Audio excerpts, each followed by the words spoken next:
Hello everybody, this is Mr. McKeever here for another weekend series video. You are not noticing my face this time because apparently, according to Abby Catane, my face is distracting. Thanks, Abby. But here we go. This is the fall of Napoleon and his biggest mistakes. Well, immediately after conquering all of Europe, Napoleon realized fairly quickly that despite having control of the entire continent, his biggest mistake, or really his only mistake, is going to be a dramatic problem for him going forward. And during this process of trying to conquer all of Europe, Napoleon did have one mistake that we kind of glossed over so that we could focus about it today. And that is going to be something known as the Battle of Trafalgar. Napoleon is going to realize that his talent that he is on land and through strategy on land, he is just nowhere near as talented navally. And he's going to face off with the British Admiral Horatio Nelson. Nelson is going to just absolutely outwit and outcommand Napoleon during this battle. During this period, during this conflict, Napoleon is going to get obliterated for really the only time in his entire life does he lose just categorically disastrously, except for like Russia, which is like 15 minutes later. But what ends up happening is the British end up destroying the entire French fleet. It's gone. All of it. Been nice knowing you. The only plus side that comes out of this battle in some kind of weird, morbid way is the fact that Nelson himself is going to die during the battle. But the end result is that Napoleon is never going to be able to directly invade England because he's never going to be able to get close enough to actually do that. He's going to be forced trying to find other ways to deal with the British problem, So this is going to be a challenge for him. His strength is in military fighting. When it comes to trying to strategize in other means, it's really not Napoleon's forte. So what ends up happening is he comes up with a new way to deal with the British. If I can't beat you militarily, I'm going to try to defeat you economically. So what Napoleon's going to attempt to do is to suffocate Britain by removing itself from the European continent economically. So hopefully what he was trying to do is to remove Britain from the European continent, suffocate their trade, and he hoped to, in this ideal world, make the British much like that of Austria, Russia, and Prussia, who would sign an alliance in order to end the conflict with France. Because he believed that, unlike the European leaders of the Habsburgs, the Bourbons, and everyone else who were born into their right to rule, the only thing that kept Napoleon in power was the fear that he generated from conflict. And that if this were to go away, then people would stop listening to him and everything that he had would unravel. So he decides he's going to stop all the trade. Well, people, you don't stop the British Navy or the British trade system. It's just not something that people can do. It's also pretty difficult to blockade trade with Europe when you don't really have a functional navy either, which Napoleon really didn't at this point. So if you can kind of guess how this goes, it's going to end up being an unmitigated disaster for Napoleon. And the continental system is just that. His attempt to cause this massive blockade of British goods is going to end up actually crippling Europe instead. The rest of Europe was dependent upon the British goods. The British, on the other hand, were able to turn to their non-European trade partners, aka the United States, the West Indies, particularly India, which Napoleon failed at stopping trade with before, and they will survive, although it does take a little bit of a hit at first, they'll survive pretty much without a significant hiccup in their economy. Europe, on the other hand, is going to be devastated by this. This is not going to be a pleasant experience for them, and what we begin to see is the unraveling of Napoleon's empire. The continental system is going to put massive strain on Europe, and what it's going to end up doing is actually cause a lot of the other nations that he had previously allied himself with to start questioning that alliance. And this is going to lead to a series of poor decisions by Napoleon. And one of the first is going to be to start placing family members in significant roles throughout Europe, much like what you would see with a family from Corsican, Sardinian descent, much like Napoleon. Well, the biggest example of this is going to be his brother Joseph. Unlike Napoleon, Joseph is not going to be anywhere near a functional leader to begin with. Not to mention the fact that the Spanish have no desire to have a ruler that is not, of their family bloodline or history. So this is going to get exponentially worse as people start to question more and more what Napoleon's doing. And the first that's going to actually do this is going to be Portugal. Portugal is going to be staying out of the Napoleonic Wars for the most part. They really have no interest in participating in the conflict that's going on. But with the continental system in place, if Portugal is disobeying that, it's going to cause significant problems for the rest of the blockade for Europe. So Napoleon is going to decide that in order to keep the continental system running, he's going to need to replace the King of Portugal with a more pliant ruler who's willing to buy along. And in the process of this, on his attempt to get to Portugal, Napoleon's going to have to make it through Spain. And in doing so, he's going to generate a large sort of resistance to Napoleonic rule. Because of this, the Bourbon King of Spain is actually going to come across the same outcome as the future King of Portugal will, and that is going to be that Napoleon is going to end up placing his brother on the throne of Spain as opposed to the Bourbon King. Now this is going to be a significant problem, because Joseph Bonaparte, not only is he one, not French, he's not Spanish, and the Spanish don't like him. So this is going to be a big old poor decision on Napoleon's part, and the end result is going to be catastrophic for him, because we call this the Peninsular War. This Peninsular War is not really like any other aspect of the Napoleonic Wars. There's never a Spanish army fighting off against a French army or anything like that. What we're going to see is the birth of something called guerrilla warfare. The Spanish had no intention of ever waging a war against Napoleon because you'd lose. And that's pretty much what everyone did who fought Napoleon. So instead, what they're going to do is start making raids on his camps, attack the supply lines, the things that he used to support his army.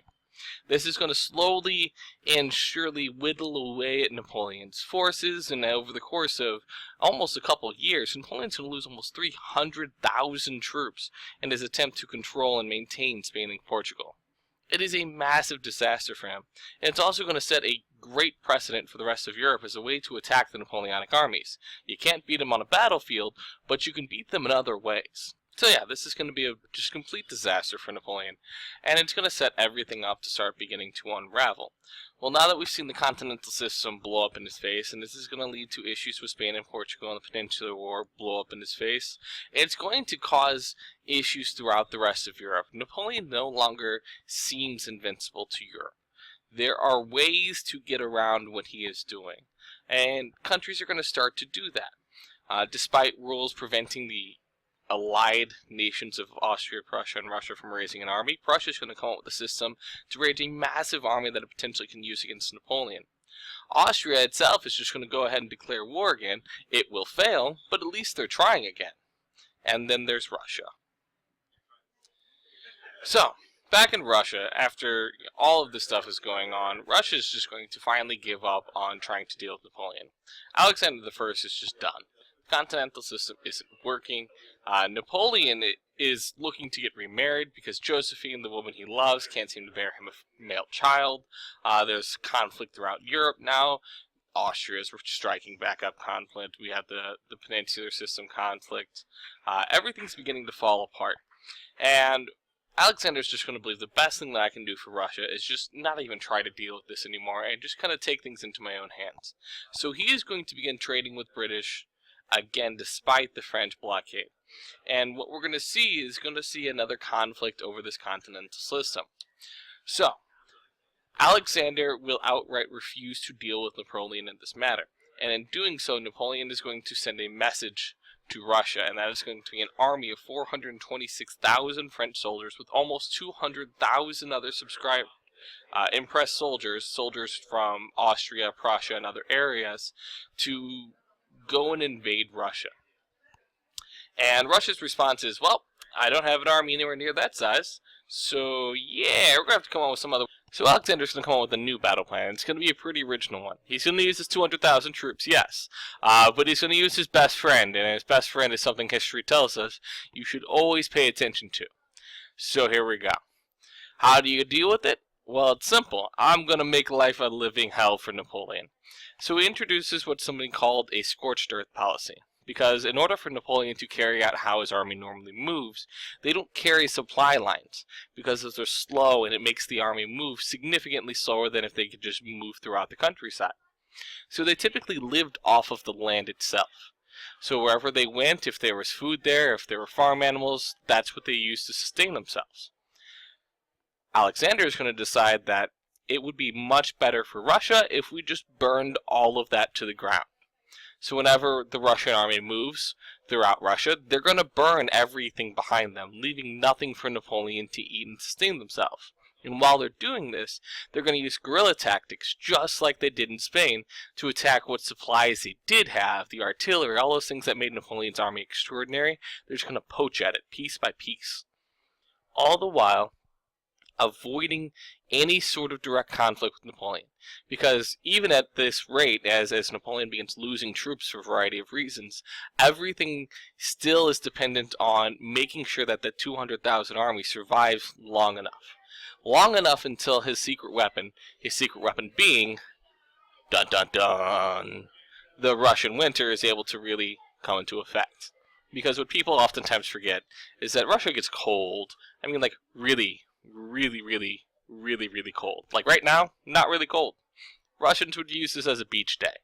Russian winter is like negative 30-degree weather cold. Like, oh look, I fell asleep outside and my legs are broken off. This is going to be Alexander's plan. I'm going to let the winter do all the actual damage. And if you look from this picture here, you can see that people are bundling up. Even Napoleon himself on his horse is bundling up because it's so bitterly cold. And it will get to the point that eventually it becomes so cold and so hungry that the cavalry, all the horses, they will literally start killing the horses to eat them. They will starve beyond belief because there's nothing in front of them. It is so cold outside that eventually people, stragglers, will just fall over and die due to the cold weather. It's a disaster. And this graphic kind of explains it to you. In the red is Napoleon's march to Russia. In the black is his going to be eventual retreat. As you can see, the width is actually corresponding to how many troops Napoleon has left. And as things go on, you can start to see that the army dwindles more and more, until it eventually reaches its furthest point, and that's Moskva. Moskva is Russian for Moscow. And at Moscow, Napoleon's finally going to reach his coup de grace, because he will actually win a confrontation with Alexander at the Battle of Borodino outside of Russia. And he's going to take Moscow. But in a refusal to allow Napoleon to actually prosper from doing that, Alexander will burn his own capital city to the ground. There will be nothing left. And this is going to be a disaster for Napoleon. Napoleon would eventually begin his march back into France, and by the time he actually reaches Paris, and the rest of his army will too, only about 10,000 of those 400,000 that he sent over there will make it back. And he loses almost the entire standing army that he had kept. And this is effectively the coup de grace for Napoleon. It's a disaster, folks. If you could actually hear the video playing really well, and I'm not sure if you can hear it is just the guys from the Muppets talking about how Napoleon really screwed up. But, end of the day, the loss in Russia is going to officially come crashing down on Napoleon. His former allies are all going to team up against him. A quadruple alliance will be formed between Britain, Prussia, Russia, and Austria. And they are going to come after Napoleon, and they will defeat him. At the Battle of Leipzig, Napoleon will go back to France. He'll muster up one more army, but it's nothing. They're not trained. They don't know what they're doing. And he will be defeated. And once he is defeated, it is goodbye Napoleon Bonaparte. The four allied powers will decide that Napoleon is too much of a threat to leave in France, and they will exile him to the island of Elba in the Mediterranean, where he can serve out the rest of his life as emperor, just Emperor of Elba. Elba. Elba is this tiny little island off the coast of Italy. There's about 6,000 people in all of Elba. You can walk it in a few hours, the entire coastline. Yeah. So here's our end of the story for Napoleon, folks. He's going to make 3 devastating mistakes over the course of his time in control of France: the Continental System, the Peninsular War, and the invasion of Russia. One of these you will have to figure out is his costliest mistake, but the combined effect of all 3 of them will end up with him on a tiny island, and that's the end of the story of Napoleon Bonaparte. Thanks. I'll see you guys in class.